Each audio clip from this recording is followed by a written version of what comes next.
আবার বিশ্বনবী বলছেন, আমার কোন উম্মত যেন নামাজে সালাম ফিরানোর আগে এই চারটা জিনিস থেকে পানাহ না চেয়ে সালাম না ফিরায়। একটা হচ্ছে আল্লাহুম্মা ইন্নী আউযু বিকা মিন আযাবিল কবর, আল্লাহ কবরের আযাব থেকে পানাহ চাই। 2 নাম্বার ওয়া আউযু বিকা মিন আযাবি জাহান্নাম, এই জাহান্নামের আগুন থেকে পানাহ চাই। ওয়া আউযু বিকা মিন ফিতনাতিল মাহইয়া ওয়াল মামাত, জীবন মৃত্যুর ফিতনা থেকে পানাহ চাই। ওয়া আউযু বিকা মিন ফিতনাতিল মাসীহিদ দাজ্জাল, দাজ্জালের ফিতনা থেকে আল্লাহ তুমি আমাদের বাঁচাও, পড়েন আমিন। তাহলে সবসময় রহমানের বান্দারা বলে, আল্লাহ জাহান্নামের আগুন থেকে আমাদেরকে বাঁচাও, ইসরিফ আন্না আযাবা জাহান্নাম। সবসময় আমরা এই দোয়াটা পড়বো, আল্লাহুম্মা ইন্না নাসআলুকাল জান্নাতা ওয়া নাউযু বিকা মিনান নার। এটা শুধু রমজানে পড়ার দোয়া না প্রিয় ভাই, সবসময় পড়বেন। হে আল্লাহ, জান্নাত চাই, জাহান্নাম থেকে বাঁচতে চাই।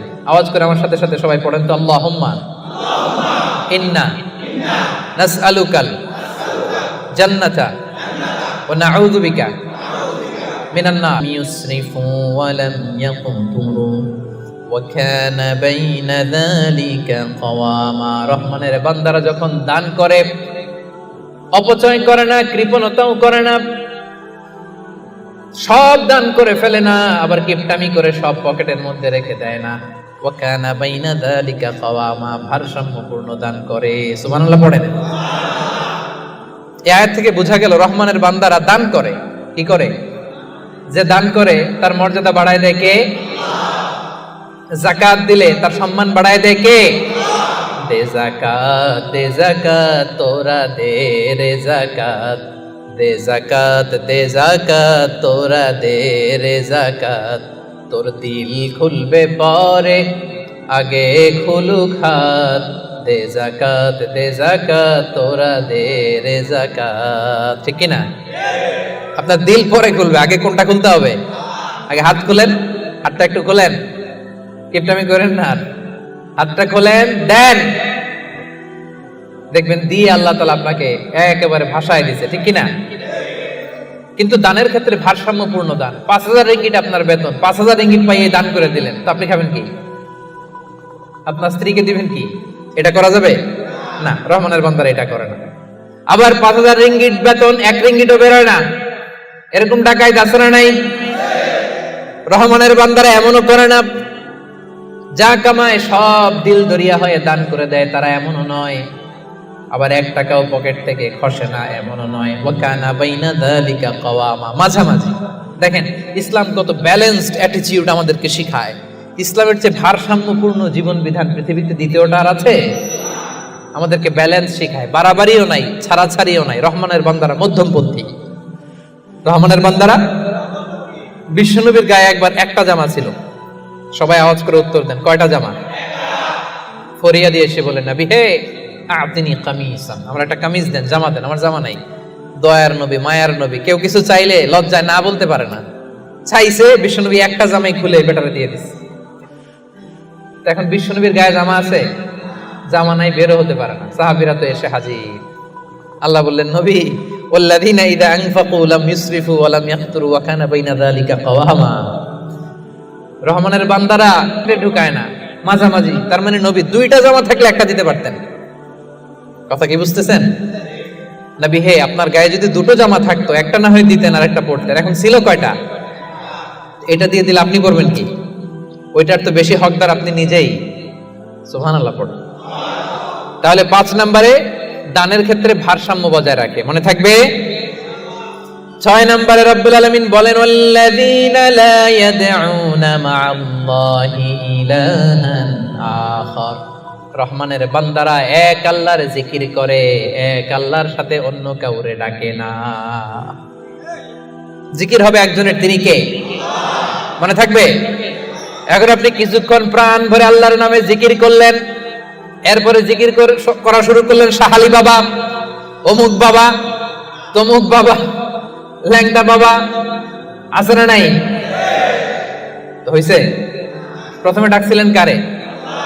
এটা ঠিক ছিল, ওইটা এই আয়াত অনুযায়ী ছিল। রহমানের বান্দার যে কোয়ালিটি, ওয়াল্লাযীনা লা ইয়াদউনা মা'আল্লাহি ইলাহান আখার। রহমানের বান্দারা আল্লাহর নামের সাথে অন্য কারো নাম জপে।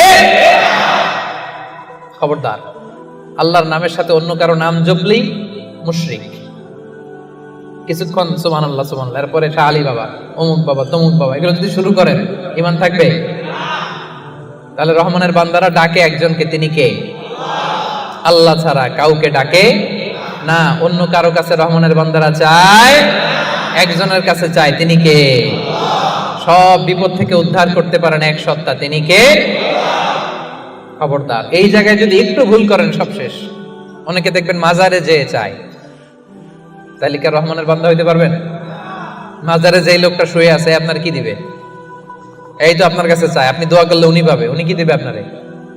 হ্যাঁ, অনেকে সন্তানের জন্য মাজারে যে মানত করে, বাবার কাছে চায়, ভাবে বাবারে না দিলে, মাজারে মানত না করলে সন্তান হয় না। আচ্ছা, সহজ সাপটা একটা উত্তর দেন। প্রতি বছর গরু যে বাছুর দেয়, গরু কোন মাজারে মানত করছে? কোন গরু বাছুর দেয় না? ছাগলের বাচ্চা হয় না? তো ছাগল কোন মাজারে মানত করে এই বাচ্চাটা পাইল? দেয়ার মালিক একজন, তিনি কে? জোরে বলতে হবে, তিনি কে? এজন্য রব্বুল আলামিন বলেন, ইয়াহাবু লিমান ইয়াশাউ ইনাসান ওয়া ইয়াহাবু লিমান ইয়াশাউ যুকুর আও ইউযাওয়িজুহুম যুকরানা ওয়া ইনাসা ওয়া ইয়াজআলু মান ইয়াশাউ আকীমা ইন্নাহু আলীমুন কাদির। আল্লাহ বলেন, আমি যাকে চাই তাকে ছেলে দেই। ছেলে দেয় কে? আমি যাকে চাই তাকে মেয়ে দেই, তিনি কে? আবার আল্লাহ বলেন, আমি যাকে চাই তারে ছেলেও দেই মেয়েও দেই। আওয়াজ করে বলেন, তিনি কে? আবার আল্লাহ বলেন, আমি যাকে চাই তারে ছেলেও দেই না মেয়েও দেই না, তিনি কে? দেয়ার মালিক কে? চাইবেন কার কাছে? আল্লাহ ছাড়া অন্য কাউরে সেজদা দেয়া যাবে? আল্লাহ ছাড়া অন্য কারো কাছে কিছু চাওয়া যাবে? এজন্য আল্লাহ বলেন, খবরদার, ইন্নাল্লাহা লা ইয়াগফিরু আন ইউশরাকা বিহি ওয়া ইয়াগফিরু মা দুনা যালিকা লিমান ইয়াশা। রব্বুল আলামিন চাইলে তোমার সব গুনাহ ক্ষমা করে দিতে পারে, কেবলমাত্র শিরকের গুনাহ ছাড়া। তিনি সব গুনাহ ক্ষমা করে দেয়, শিরকের গুনাহ ক্ষমা করে। শিরক এমন বড় পাপ, সব পাপের বড় পাপ, সব পাপের বাপ। এটা একটা ক্যান্সার, এটার নাই কোনো অ্যানসার। লা ইন আশরাকতা, আল্লাহ সব নবীকে ভার্ডিক্ট করে দিয়েছে, জানাই দিয়েছে, লা ইন আশরাকতা লা ইয়াহবাতান্না আমালুক ওয়া লা তাকুনান্না মিনাল খাসিরিন। যদি শিরক করো তোমার সব আমল বাতিল হয়ে যাবে, সব থাকবে না কিছু। খবরদার, এজন্য আমরা একজনের কাছে চাবো, তিনি কে? লা ইয়াদউনা মা আল্লাহি ইলাহান আখার। রহমানের বান্দারা আল্লাহর নাম কিছুক্ষণ জপে, এরপরে আরেকজনের নাম জপে, এরকম করে? সব সময় একজনের নাম জপতে হবে। চিল্লায় বলেন, তিনি কে? সুবহানাল্লাহ ওয়ালহামদুলিল্লাহ লা ইলাহা ইল্লাল্লাহ আল্লাহু আকবার। আল্লাহর কাছে সবচেয়ে প্রিয় জিকির এই চারটা। করতে পারবেন না আপনারা? রহমানের বান্দার 7 নাম্বার বৈশিষ্ট্য, ওয়ালা ইয়াকতুলুনান নাফসাল্লাতী হারামাল্লাহু ইল্লা বিল হক। রহমানের বান্দারা অন্যায় ভাবে কাউরে মারে না, রহমানের বান্দারা হত্যা করে না, রহমানের বান্দারা কখনো খুনি হয় না, ঠিক কি না? ওয়ালা ইয়াকতুলুনান নাফসাল্লাতী হারামাল্লাহু ইল্লা বিল হক। খবরদার, রহমানের বান্দারা অন্যের রক্তে নিজের হাত রাঙায় না। Keep in your mind Malakar ভাইরা, অন্যের রক্তে নিজের হাত রাঙায় না। ওয়ালা ইয়াকতুলুনান নাফস, আল্লাহ নাফস শব্দ ব্যবহার করেছেন। প্রাণ হত্যা করে না, মানুষকে মারে না। রহমানের বান্দারা কোন প্রাণ হত্যা করে না, মানুষকে মারে না, প্রাণ বিনাশ করে না। এর কারণ মানুষ সব বানাতে পারে, প্রাণ বানাতে পারে না। কথা বলেন, মানুষ কম্পিউটার বানাতে পারে, মানুষ রকেট বানাতে পারে, মানুষ প্লেন বানাতে পারে। মানুষ কি তার মতো আরেকটা মানুষ বানাতে পারে? যেটা আপনি পারেন না, এটারে আপনি শেষ করবেন কেন? যেটা আমি বানাতে পারি না, সেটা আমি কেড়ে নিতে পারি? এজন্য খবরদার, রহমানের বান্দারা খুনি হয় না, অন্যের রক্তে নিজের হাতকে রাঙায় না, এটা বড় মহাপাপ। রব্বুল আলামিন কালামুল্লাহ মাজিদে ইরশাদ করেন, মান কাতালা নাফসান বিগাইরি নাফসিন আও ফাসাদিন ফিল আরদি ফাকান্নামা কাতালান নাসা জামিআ ওয়া মান আহইয়াহা ফাকান্নামা আহইয়ান নাসা জামিআ। যে ব্যক্তি একজন মানুষকে হত্যা করলো, সেজন্য গোটা বিশ্বের সবাইকে হত্যা করলো। আর যে ব্যক্তি একজন মানুষের প্রাণ বাঁচিয়ে দিল, সেজন্য গোটা বিশ্বের সব মানুষের প্রাণ বাঁচালো। পড়েন সুবহানাল্লাহ। কি সুন্দর ইসলাম! দেখেন, আমাদের জান, আমাদের সত্তা, আমাদের নিরাপত্তার কথা ইসলাম কতটা ভেবেছে। এটা মহাপাপ। খবরদার, অন্যের প্রাণ নাশ করা যাবে না, অন্যকে মারা যাবে না। তাইলে হুজুর অন্যরে মারা যাবে না, আমি তো আমারে মারতে পারবো, আমি আত্মহত্যা করে ফেলি নাকি? হ্যাঁ, আপনি আপনার নিজেকেও শেষ করতে পারবেন না, কারণ রুহু আপনি বানাতে পারেন না, তাই রুহু কেড়ে নিতে পারেন না। মান কতালা নাফসাহু বিশাইইন উযযিবা বিহি ইয়াউমাল কিয়ামা, অন্যকে হত্যা যেমনি পাপ, নিজ হত্যা মানে আত্মহত্যাও মহাপাপ। যে ব্যক্তি যে জিনিস দিয়ে নিজেকে হত্যা করবে, কিয়ামতের দিন ওইটা দিয়েই তার শাস্তি হবে। বিষ খেয়ে যে মারা যাবে, কিয়ামতের ময়দানে কঠিন বিষ শুধু সে খেতেই থাকবে। স্ট্যাবিং করে ছুরি ঢুকিয়ে যে মারা যাবে, ছুরি ঢুকাতেই থাকবে। গলায় ফাঁস লাগিয়ে যে মেয়েটা মারা গেল, ওর শাস্তি জাহান্নামে শুধু ফাঁস লাগাতেই থাকবে, লাগাতেই থাকবে। কিয়ামতের দিন আল্লাহ তাআলা সর্বপ্রথম বিচার করবেন এই রক্তের বিচার। সর্বপ্রথম বিচার হবে কাবিলের। আউয়ালু মান সান্নাল কাতলা ফিল আরদ, যে কাবিল, আদম আলাইহিস সালামের যে সন্তান কাবিল, এই পৃথিবীতে হত্যার প্রচলন চালু করেছিল। এই পৃথিবীর প্রথম হত্যাকারী খুনিকে বলেন তো? কারে মারছিল? এজন্য পৃথিবীতে যত হত্যাকাণ্ড, ওই হত্যার একটা পার্সেন্টেজ গুনাহ ওর আমলনামায় আছে না নাই? কিয়ামতের দিন আল্লাহ দুইটা বিচার দিয়ে শুরু করবেন। হাক্কুল্লাহ, আল্লাহর হকের প্রথম বিচার হলো নামাজ, আর হাক্কুল ইবাদ, বান্দার হকের প্রথম বিচার হলো রক্তের বিচার। রক্তের বিচার, যতগুলো রক্তের বিচার দুনিয়াতে হয় না, আল্লাহ সেদিন করবেন। এই পৃথিবীতে গুম আছে না নাই? বাংলাদেশের নিউজে শোনেন না, গুম করে ফেলছে, খুন করে ফেলছে, বস্তাবন্দি করে ফেলে দিয়ে আসছে। আহা, দুনিয়ার কেউ দেখে নাই, কোনো প্রমাণও নাই। সেদিন লক্ষ কোটি মানুষের সামনে সেই রক্তের বিচার করবে কে? এজন্য আল্লাহ বলেন, রহমানের বান্দারা অন্যের রক্তে নিজের হাত রাঙায় না। 8 নম্বরে আল্লাহ বললেন ওয়ালা ইয়াজনুন, রহমানের বান্দাদের 8 নম্বর গুণাবলী হলো রহমানের বান্দারা ব্যভিচারিণী হয় না, ব্যভিচার করে না, মানে জিনা করে না, বিবাহ বহির্ভূত কোনো সম্পর্কে মুমিনরা জড়ায় না। ঠিক কি না? বুঝতে পারছেন? গার্লফ্রেন্ড বয়ফ্রেন্ড করা যাবে? পরকিয়া করা যাবে? বিয়ে ছাড়া অন্য কোনো সম্পর্কে জড়ানো যাবে? মেলাক্কার ভাইয়েরা খবর আছে, ইমুতে কার সাথে কি করেন, ইমুতে কার সাথে কথা বলেন, সব আল্লাহর সুপ্রিম কোর্টের কার্ড করার সেদিন আপনার পাই টু পাই হিসাব দিতে হবে। চিল্লায় বলেন ঠিক কিনা? তাহলে 8 নাম্বার হচ্ছে ওয়ালা ইয়াজনুন, তারা ব্যভিচারী হয় না, তারা বিয়ের বাইরে কোনো ধরনের সম্পর্কে জড়ায় না। 9 নম্বরে ওয়াল্লাযীনা লা ইয়াশহাদুনা আয-যুরা ওয়া ইযা মাররু বিল-লাগবি মাররু কিরামা। 9 নম্বরে রহমানের বান্দারা কখনো মিথ্যা সাক্ষী দেয় না। 9 নম্বর খেয়াল করে শুনেন, মিথ্যা সাক্ষী দেয় না, মহাপাপ। মিথ্যা কথা, মিথ্যা সাক্ষী, এটা মহাপাপ। আমাদের বাংলাদেশে মিথ্যা সাক্ষী আছে না নাই? কোর্ট কাচারিগুলোতে খেয়াল করেন, হাইকোর্ট, সুপ্রিম কোর্ট, দেখেন কোরআন ধরে বলে যাহা বলিব সত্য বলিব, সত্য বই মিথ্যা বলিব না, কিন্তু যাহা বলে সবই। ওয়াল্লাযীনা লা ইয়াশহাদুনা যুর, সে জান্নাতুল ফেরদাউসে অ্যাপার্টমেন্টের মালিক হইতে চান, এত সোজা? মেলাক্কার ভাইয়েরা, মিথ্যা সাক্ষী দেয় না। বিষ্ণু ঈসা ইসলাম একবার সাহাবীদের সাথে কথা বলতেছেন এভাবে হেলান দিয়ে, শুনতেছেন? বিশ্বনবী হেলান দিয়ে বলেন, আলা উনাব্বিউকুম বিআকবারিল কাবায়ের, সবচেয়ে বড় কবিরা গুনাহ কোনটা তোমরা জানো নাকি? সাহাবারা বললেন, আপনি সবচাইতে ভালো জানেন ইয়া রাসূলুল্লাহ, আপনি বলেন। বিশ্বনবী বললেন, সবচাইতে বড় কবিরা গুনাহ আল্লাহর সাথে শিরক করা। হেলান দিয়ে। 2 নম্বরে উকুকুল ওয়ালিদাইন, মাতা পিতার অবাধ্য হওয়া। 3 নম্বরটা যখন বলবেন হেলান থেকে উঠলেন এভাবে, সিরিয়াস। 3টা কবিরা গুনাহ তোমাদের বলবো না, বলেন। 2টা বলছে হেলান দিয়ে, একটা হচ্ছে আল্লাহর সাথে শিরক করা, 2 নাম্বার হচ্ছে মাতা পিতার অবাধ্য হওয়া। 3 নাম্বারটা যখন বলবেন, ওয়াকানা মুত্তাকিয়ান, তিনি হেলান দেওয়া ছিলেন, ফাজালাসা, সিরিয়াস হয়ে বসলেন। এরপরে বললেন, আলা ওয়া কাউলু যুর, আলা ওয়া শাহাদাতু যুর, সাবধান, মিথ্যা বলো না, মিথ্যা সাক্ষী দিও না, মিথ্যা সাক্ষী দিও না, মিথ্যা সাক্ষী দিও না। বিষ্ণুবী বলতেই লাগলেন, কতবার যে বলছেন তার কোনো হিসাব নাই। কোন সুবহানাল্লাহ। সিরিয়াস, খুবই সিরিয়াস। কারণ মিথ্যা সাক্ষী সমাজে বাতিলকে প্রতিষ্ঠিত করে, জালিমকে প্রতিষ্ঠিত করে। মিথ্যা সাক্ষী সমাজে অন্যায়কে প্রতিষ্ঠিত করে। চিল্লায় বলেন ঠিক কিনা? মহাপাপ। রহমানের বান্দারা মিথ্যা সাক্ষী দেন। দিবেন কোনদিন মিথ্যা সাক্ষী?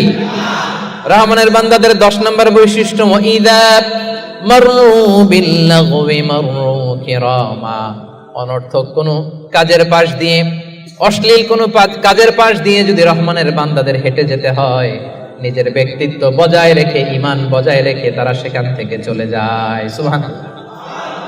রহমানের বান্দার 10 নম্বর বৈশিষ্ট্য, আপনি হাঁটতেছেন, হঠাৎ দেখলেন এখানে নাচা গানা হইতেছে, অশ্লীলতা হইতেছে, খারাপ কাজ হইতেছে। আপনি যখন যাবেন, নিজের ব্যক্তিত্ব বাঁচিয়ে, নিজের ঈমানকে রক্ষা করে ওই পাশ থেকে সম্মানের সাথে কেটে পড়বেন, নাকি উকি দিয়ে দেখবেন দেখি তো কি হয়, একটু ঢুইকা দেখি, করা যাবে? তার মানে অনর্থক কাজের সাথে রহমানের বান্দাদের কোনো সম্পর্ক থাকে? যে কাজে আল্লাহ খুশি, যে কাজে নবী খুশি, রহমানের বান্দারা শুধু সেটাই করে। পারা যাবে তো? 11 নম্বরে, ওয়াল্লাযীনা ইযা যুকিরু বিআয়াতি রাব্বিহিম লাম ইয়াখিরু আলাইহা সুম্মান ওয়া উময়ানা। রহমানের বান্দাদেরকে যদি কখনো আল্লাহর কোরআন দিয়ে উপদেশ দেয়া হয়, না দেখার ভান করে তারা থাকে না, না শোনার ভান করে থাকে না, সাথে সাথে আল্লাহর কোরআনের আইন মেনে নেয়। সুবহানাল্লাহ। ভুল করছেন একটা, একজন এসে বলে, ভাই আল্লাহর কোরআনে তো বলা হয়েছে এরকম, আপনি যে এটা করলেন, আপনি বলতে পারবেন তোমার চেয়ে আমি কোরআন কম জানি না? বলতে পারবেন? যখনই আপনি নিশ্চিত হবেন যে না, এটা আল্লাহর কোরআনে বলা হয়েছে, সাথে সাথেই মেনে নিতে হবে, সারেন্ডার। আল্লাহর কোরআন এটা বলেছে, না জেনে মিস্টেকলি ভুল করে ফেলেছি আমি, উপদেশ দেওয়ার সাথে সাথেই মেনে নিতে হবে। হাঁটতে আমি সেখানে তারা করে। এলাকার ভাইরা, পারা যাবে? এভাবে কোরআনের সামনে সারেন্ডার করতে পারবেন তো আপনারা? রহমানের বান্দাদের সর্বশেষ গুণ আল্লাহ বলেন, ওয়াল্লাযীনা ইয়াকুলুনা রাব্বানা হাব লানা মিন আজওয়াজিনা ওয়া যুররিয়াতিনা কুররাতা আ'য়ুন ওয়াজআলনা লিল মুত্তাকিনা ইমামা। রহমানের বান্দারা সব সময় আল্লাহর কাছে দোয়া করে, আল্লাহ হাব লানা মিন আজওয়াজিনা ওয়া যুররিয়াতিনা, ও আল্লাহ এমন স্ত্রী আপনি আমাদেরকে দান করেন, এমন সন্তান আপনি আমাদেরকে দান করেন আল্লাহ, যাদেরকে দেখলে আমার চক্ষুটা শীতল হয়ে যায়। যে স্ত্রীর দিকে তাকালে, যেই সন্তানের দিকে তাকালে আমার চক্ষু শীতল হয়, আমার কলিজা শীতল হয়, এমন সন্তান, এমন স্ত্রী আমাকে দেন। পড়েন সুবহানাল্লাহ। ওমিয়া, নেককার স্ত্রী আল্লাহর কাছে চাইতে হয়, নেককার সন্তান আল্লাহর কাছে চেয়ে নিতে হয়। এখানে বিয়ে করো নাই কারা কারা দেখি তো? অবিবাহিত অনেক আসছে তো দেখি। তোমাদের দোয়া মিয়া, এখনই চেয়ে নাও, রব্বানা হাবলানা মিন আজওয়াজিনা ওয়া যুররিয়াতিনা কুররাতা আ'য়ুন ওয়াজআলনা লিল মুত্তাকিনা ইমামা। ওমি, আপনার স্ত্রী যখন নামাজ পড়ে, মালয়েশিয়াতে তো মেয়েরা মাশাআল্লাহ কি সুন্দর একটা লম্বা হিজাব পরে, একেবারে এত পবিত্র মনে হয়, লম্বা একটা হিজাব পরে পুরো শরীরটা ঢেকে যায়। সূরাতে দেখবেন মেয়েদের আলাদা যে নামাজের জায়গা, তারা লম্বা একটা হিজাব পরে ঢুকে। তো বাসায় যখন আপনার স্ত্রী লম্বা হিজাবটা পরে মুসল্লায় নামাজ পড়বে, এই দৃশ্য দেখলে আপনার চোখ ঠান্ডা হবে না? আপনার সন্তান যখন আপনার সাথে নামাজে দাঁড়ায়, আপনার সন্তান যখন আপনার সামনে বসে ছোট্ট কণ্ঠে সূরা তেলাওয়াত করে, দেখলে ভালো লাগে না? আল্লাহর কাছে এটা রহমানের বান্দারা চায়, আল্লাহ রে এমন স্ত্রী আমাকে দিও, এমন সন্তান আমাকে দিও, যার দিকে তাকালে আমার চক্ষুটা ঠান্ডা হয়ে যাবে। পারা যাবে? এই দোয়া আল্লাহর কাছে বেশি বেশি করবেন, বিশেষ করে যারা এইমাত্র হাত তুললা, এখনো কপালে কেউ জুটে নাই, আল্লাহর কাছে আগে থেকে চাও, কারণ নেককার সন্তান আল্লাহর কাছে চাইতে হয়, নেককার স্ত্রী আল্লাহর কাছে চাইতে হয়। রব্বুল আলামিন বলেন, এই 12টা গুণ যাদের মধ্যে থাকবে, উলাইকা ইউজজাউনাল গুরফাতা বিমা সাবারু ওয়া ইউলাক্কাউনা ফিহা তাহিয়াতান ওয়া সালামা। এই 12টা বৈশিষ্ট্য যে আলোচনা করা হলো, এই 12টা নৈতিক গুণাবলী যেই বান্দার মধ্যে থাকবে, রব্বুল আলামিন বলেন জান্নাতুল ফেরদাউসের ভেতরে আমি আল্লাহ নিজেই তার জন্য অ্যাপার্টমেন্ট বরাদ্দ দিয়ে দেব। ওয়া ইউলাক্কাউনা ফিহা তাহিয়াতান ওয়া সালামা, ঢোকার সময় তাদেরকে রেড কার্পেট রিসেপশন দেওয়া হবে, তাহিয়া দেওয়া হবে, গ্রিটিংস দেওয়া হবে, স্যালুটেশন দেওয়া হবে, ফেরেশতারা তাদেরকে সালাম দিবে। সালাম সালাম কারা দিবে? সালাম কারা? ফেরেশতারা। ফেরেশতারা সালাম দিয়ে দিয়ে ওই অ্যাপার্টমেন্টে আপনাদেরকে ঢুকাবে। এখন জান্নাতের অ্যাপার্টমেন্ট আমরা চাই কি চাই না? চান? আল্লাহর পাশে একটা ঘর চান? এমন যদি হয় জান্নাতে একটা ঘর পাইছেন, তাকাইলে আল্লাহরা দেখা যায় অ্যাপার্টমেন্ট থেকে, কেমন লাগবে? আহা, কেমন লাগবে এটাও বলতে পারে না মুসলমান। আওয়াজ করে বলেন কেমন লাগবে। তো এই যে কোরআন আল কারীম, প্রিয় ভাইরা, মেলাক্কার ভাইরা, কোরআনই শুধু কোরআনের নাম নয়, আল কোরআন আল কারীমই শুধু কোরআন আল কারীমের নাম নয়, এছাড়া আরো অনেক নাম আছে। কোরআনের একটা নাম হচ্ছে আল কিতাব। আমার সাথে সাথে বলেন একটা নাম কি? যেমন সূরাতুল বাকারা শুরুতে আল্লাহ তাআলা বলেছেন, যালিকাল কিতাবু লা রাইবা ফীহি হুদাল লিল মুত্তাকিন। যালিকাল কিতাব, এটা এমন কিতাব যেখানে কোনো ভুল নাই। এই কোরআনে কোনো ভুল আছে? কোনো সন্দেহ আছে? কারণ এই কিতাবটাকে নাজিল করেছে কে? This is the book, the most authentic and original book in the world, whereof there is no doubt in it, and a guidebook and a guidance for those who are muttaqun. এই কোরআন, এটা হচ্ছে আল কিতাব, এটা মুত্তাকিদের জন্য পথ প্রদর্শনকারী। তাহলে আমরা জানলাম কোরআনের একটা নাম কি? আল কিতাব। একটু বলেন সবাই, আল কিতাব। এরকম অনেক নাম আছে। কোরআনের আরেকটা নাম হচ্ছে আয-যিকির। কোরআনের আরেকটা নাম কি? রব্বুল আলামিন বলেন, ইন্না নাহনু নাযালনা আয-যিকরা ওয়া ইন্না লাহু লাহাফিজুন। নিশ্চয় আমি এই জিকিরকে মানি, এই কোরআনকে তোমাদের জন্য নাজিল করলাম, আর এই কোরআন সংরক্ষণের দায়িত্ব আমি আল্লাহ নিজেই নিয়ে নিলাম। পড়েন সুবহানাল্লাহ। জিকির, কোরআনের একটা নাম কি? এর আগে জানলাম আরেকটা নাম কি? কিতাব। প্রিয় ভাইরা, কোরআনের আরেকটা নাম হচ্ছে আল ফুরকান। এই যে সূরা থেকে আলোচনা করব, 25 নম্বর সূরা, মাক্কি সূরা, এই ফুরকান এটা কোরআনের আরেকটা নাম। তাহলে একটা পেলাম আল কিতাব, 2 নম্বরে পেলাম আয-যিকির, 3 নম্বরে পেলাম।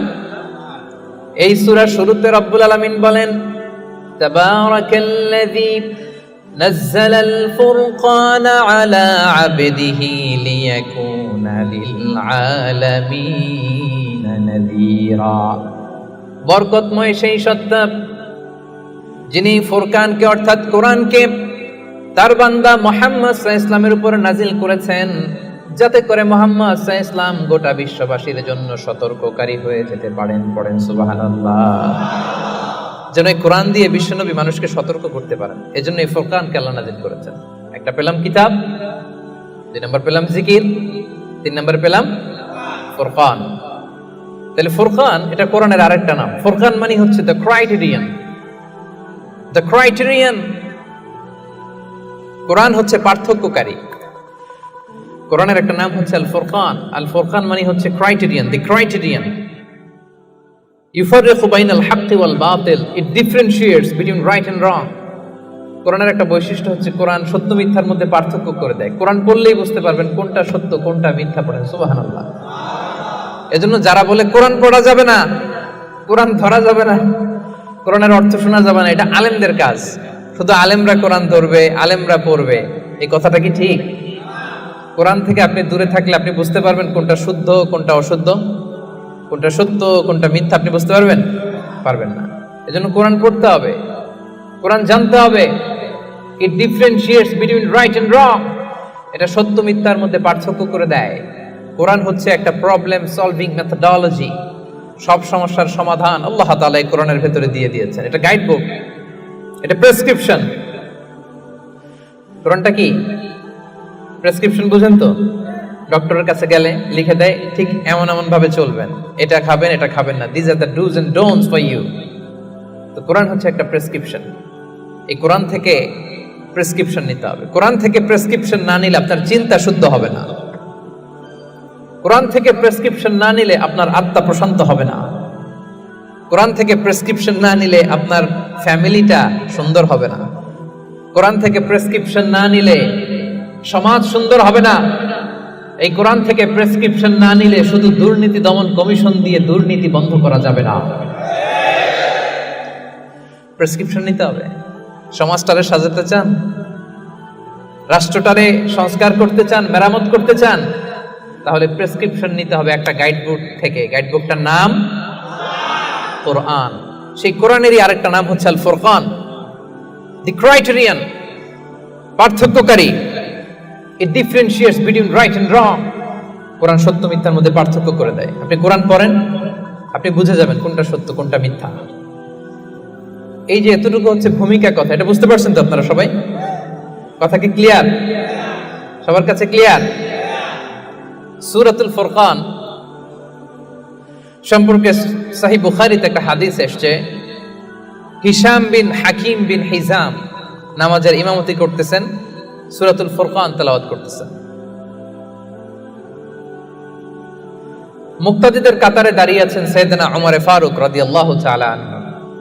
উনি দেখলেন যে উনি সূরা ফুরকান যেভাবে শিখেছেন হিশাম এইভাবে পড়েন, আরেকভাবে পড়ে, অন্য স্টাইলে, অন্য ডায়ালেক্টে। উনি রেগে যাচ্ছিলেন নামাজে, পারে না নামাজের মধ্যে যে ধরেন, কারণ ওমরের মেজাজ নরম না গরম? বড্ড গরম মেজাজওয়ালা। কিন্তু উনি ধৈর্য ধারণ করলেন যে না, এটা তো নামাজ, নামাজ ভেঙে তার ইমামরা ধরা যায় না, কি বলেন? সালাম ফিরাইতে হবে না? উনি সালাম ফিরানো পর্যন্ত অপেক্ষা করতেছেন। সালাম ফিরানো শেষ, খপ করে যে ধরছে হিশাম বিন হাকিম বিন হিজাম। রে হিশাম, কিভাবে পড়ছে সূরা ফুরকান? বিশ্বনবী তো আমাকে এইভাবে শেখায় নাই। হিশাম বলে আমি তো এভাবেই বিশ্বনবীর কাছে শিখেছি।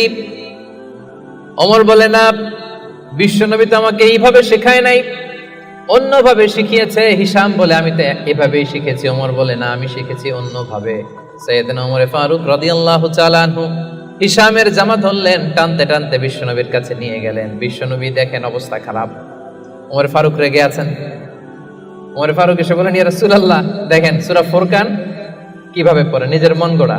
আপনি আমার শিখেছেন একভাবে, ও পরে আরেকভাবে। বিশ্বনবী বললেন, আরসিল হইয়া আমার, ওমর ছাড়ো ওরে, আগে ছাড়ো, বিচার পরে করতেছে, আগে জামা ছাড়ো। আগে কি ছাড়ো? জামা ছাড়ো। ওমর ফারুক জামা ছাড়লেন। এবার বিশ্বনবী বললেন, হিশাম, তুমি যে ইমামতি করছিলা কিভাবে পড়ছিলা? সূরা ফুরকান পড়ো তো। তিনি বললেন, বিশ্বনবী বললেন, কাযালিকা উনজিলাত, কোরআন এভাবেও নাজিল হয়েছে। ওমর, তাহলে তুমি কিভাবে শিখছো আমার কাছ থেকে বলো। ওমর ফারুক এবার তেলাওয়াত করতে শুরু করলেন। বিশ্বনবী বললেন, কাযালিকা উনজিলাত, ওমর, কোরআন এভাবেই নাজিল হয়েছে। এবার তো দুইজন অবাক, কিরে আমি বললাম একভাবে, বলে এইভাবে নাজিল হয়েছে। আবার ওমর ফারুক বললেন আরেকভাবে, বলে এভাবেও নাজিল হয়েছে। বিশ্বনবী বললেন, শোনো শোনো, ইন্নাল কুরআনা উনজিলা আলা সাবআতি আহরুফ, কোরআন 7টা ডায়ালেক্টে, 7টা আঞ্চলিকতায় নাজিল হয়েছে। ফাকরাউ মা তায়াসসারা মিন, যেটা দিয়ে সহজ লাগো পড়ো, কবুল করে নিবে কে?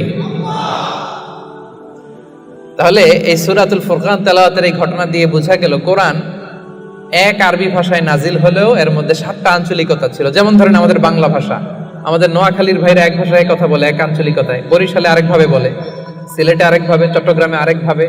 সবার ভাষাই বাংলা, সবার ভাষা কি, কিন্তু আঞ্চলিকতার ভিন্নতা আছে না নাই? তাহলে কোরআন নাজিল হয়েছে আরবি ভাষায়, কিন্তু এর মধ্যে 7টা আঞ্চলিকতায় কোরআন পড়া বৈধ। যেমন ধরুন আমরা পড়ি ওয়াদ-দুহা ওয়াল-লাইলি ইযা সাজা মা ওয়াদ্দাআকা রাব্বুকা ওয়া মা ক্বালা ওয়ালাল আখিরাতু খায়রুল লাকা মিনাল উলা। আমরা এইভাবে শিখছি না? কিন্তু আরেকটা ডায়ালেক্টে পড়া যায় ওয়াদ-দুহি ওয়াল-লাইলি ইযা সাজে মা ওয়াদ্দাআকা রাব্বুকা ওয়া মা ক্বালা ওয়ালাল আখিরাতু খায়রুল লাকা মিনাল উলা। সুবহানাল্লাহ পড়বেন না? এক কোরআন 7 ভাবে পড়া যায়, in different 7 ways, in 7 dialects. 7টা আঞ্চলিকতায় কোরআন পড়ার বৈধতা দিয়েছে কে? সে সূরাতুল ফুরকান 25 নম্বর সূরা, 6টা রুকু আছে। সর্বশেষ রুকু থেকে আমরা আলোচনা শুনব, যে রুকুর মধ্যে আল্লাহ তাআলা তার প্রিয় বান্দাদের 12টা বৈশিষ্ট্যের কথা বলেছেন। কয়টা বৈশিষ্ট্য?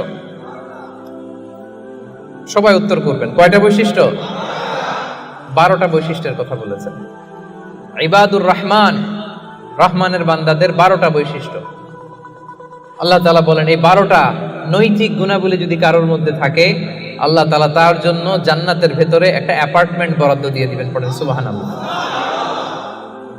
জান্নাতের অ্যাপার্টমেন্ট, খুশি না বেজার? এখন যদি বলা হয় বসুন্ধরাতে 5000 স্কয়ার ফিটের একটা অ্যাপার্টমেন্ট দেওয়া হলো আপনারে, কি খুশি, খুশিতে বাকবাকো। 5000 স্কয়ার ফিটের অ্যাপার্টমেন্ট, তাও বসুন্ধরাতে। যদি বলা হয় বাড়িধারাতে একটা অ্যাপার্টমেন্ট দেওয়া হবে, 6000 স্কয়ার ফিটের, কি খুশি। যদি বলা হয় একেবারে